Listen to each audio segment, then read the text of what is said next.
All right, an update on my TDI Jeep project. I am replacing the little shift guide plate here that has these plastic bushings that tend to wear. This company called Whitbread Performance makes this little block off, or rather this little guide plate, which will replace this plate. The synchronizers don't appear to be worn. They seem to be fine. I do have to replace the input shaft, which I've already ordered. You can see it's all worn there. The bearing, a little pilot bearing, apparently wore out a long time ago. So I'll replace that. The engine is still here on the stand. I'm getting ready to go ahead and put it in. I have my seats, which they're just sitting there. I mean, that obviously is not, that board's obviously not going to be part of it, but they're just sitting there. And then I have a new steering wheel, so making some slow progress. All right, some further disassembly. This plate, which is supposed to be released, cannot come off of here without removing the internals from the rear housing. I thought that there was going to be a way to pull this back while tipping it to get it to come out. So I took some time to pull off the actual shift linkage, which was basically wasted time, to get it to come out, but no, it's not going to work. So I'm going to have to take the whole internals out in order to get it to work. So that's what I'm going to spend some time working on now. There's a tool to actually pull the internals out. I'm not sure that I can do it without the tool, but I'm going to try. I'm going to take out the input shaft and the counter shaft bearing so that there's some space, and then I'm going to put this piece back on and then tap on with some wood between it, and I'll tap on the shaft to see if I can get it to force it out. It may or may not work. If not, I'll buy the tool. All right, so a couple of things. First of all, removing the actual transmission internals from the rear housing requires a special tool. There's just no way to do this with a puller. I put one on, put some pressure on it, realized that I was going to break the housing if I kept cranking down, and then I realized by doing some research that it's not really just a puller, it's also an installer tool. The output shaft on the bottom here is actually threaded, so the tool will actually pull it back into place. There's just doesn't seem to be any real way without a large shop press, like, you know, one that you could set this entire piece inside, to being able to remove and install that. So I went ahead and ordered the tool. Hopefully it'll be here within a week. I did remove the input shaft and the bearing. Probably not going to reuse the bearing, even though it feels fine. It doesn't seem to have any play or anything, but since I've got it open, I might as well put all new bearings in it. So I'm going to go ahead and get a full bearing kit for this. I would like to get another 200,000 miles out of this transmission before needing another rebuild, or maybe more.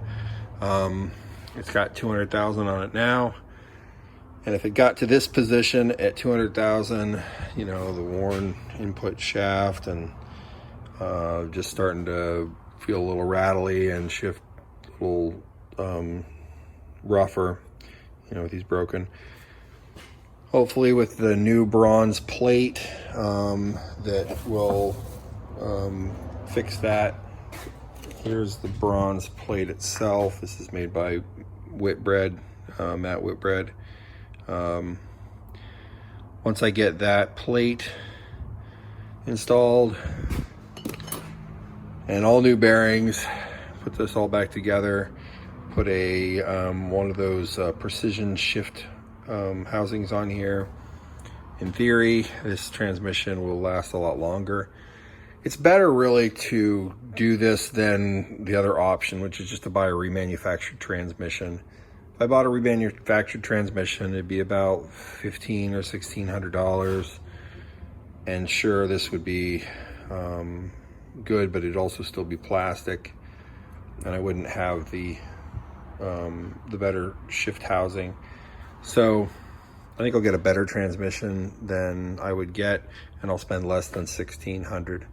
So I looked at the synchronizers, at least all the ones that I could see, and they seem to be in really good shape. I don't see any issues with them. So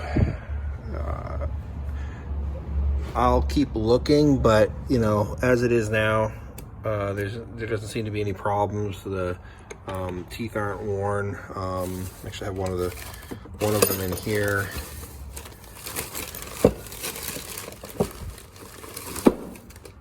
As you can see, it's not worn. Teeth are in good shape.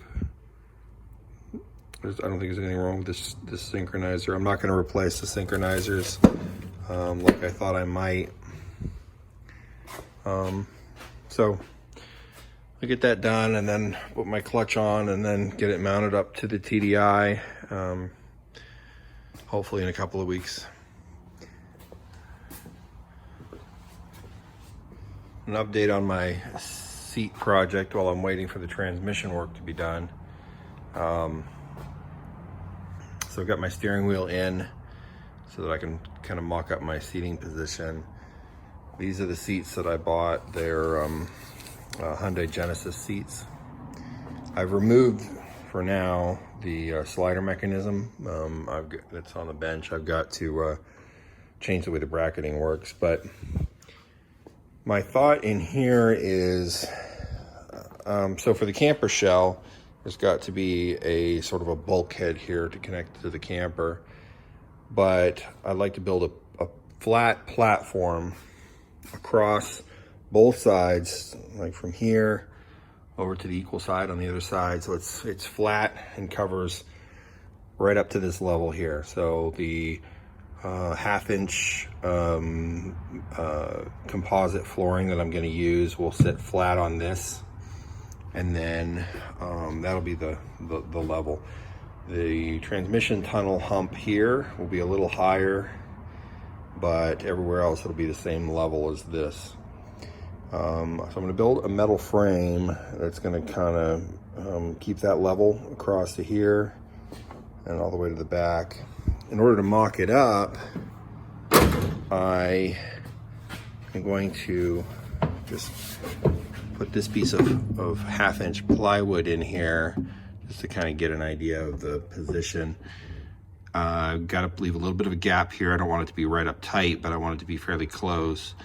And then underneath this, I can actually make it accessible, so I could use it for storage, or maybe to put some Tesla batteries for my power storage or something along those lines. And then that will allow me to mount the seat there. What I'd like to be able to do, and I don't know if this is possible yet, the camper floor is going to be about 2.5 to 3 inches higher than the front cab floor. So what I want to do is I want to be able to, I don't know if I'll actually be able to, but I want to be able to reverse the seats and face them backwards when I'm camping. But of course there's no room in here to actually swivel a seat. So I was thinking originally that I would put in really long seat slides that would go all the way to here, so that the seat could slide all the way back, and then you could swivel it backwards and then run it back to its original position.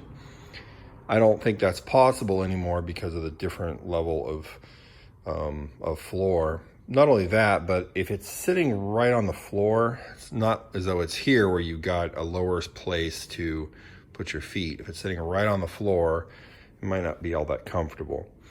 So what I'd like to do, after I get the the floor frame essentially built, is to build, and again, I'm not sure if this is going to actually work or not, but to build a sort of a flip back bracket with a swivel, 4 hinged rods, which would actually mount to the existing seat slide structure, that could pivot backwards and be back here. I don't know if I can, because the seat would then rise up. I don't know if I have enough room. I've taken the roll bar thing off, but I've got to put some roll protection back in. So I'm not sure if that's going to work or not, but the idea I thought was, you take the seat, you release it, because it had to be locked down, obviously, for safety. You release the seat and you flip it up, and then it would actually sit higher than even the camper floor, you know, some sort of a support structure. And then you could flip it around and use it backwards, have a little table or something like that, and then have that functionality. So I'm going to build the metal base and see what happens after that. I'll probably put 2 support rails in this way so that those can be my hinge points if I need them, but I'm not sure yet. So I'm going to start with just kind of the edging and the edging around here, so I just have the basic frame, and then we'll go from there. All right, kind of mopping up how much clearance I have between the transmission tunnel and the door. There's a bit of a gap there just for a little extra space. So I'm going to use some 1-inch tubular light gauge steel across here, back to a cross piece. Then I'll have, so it'll be on the outside. Then I'll have 2 rails, one here and then one here with the width of the seat rails, to anchor to, or to use as my pivots if I end up doing the pivot idea. So I'm gonna cut those pieces and get at least the frame set up.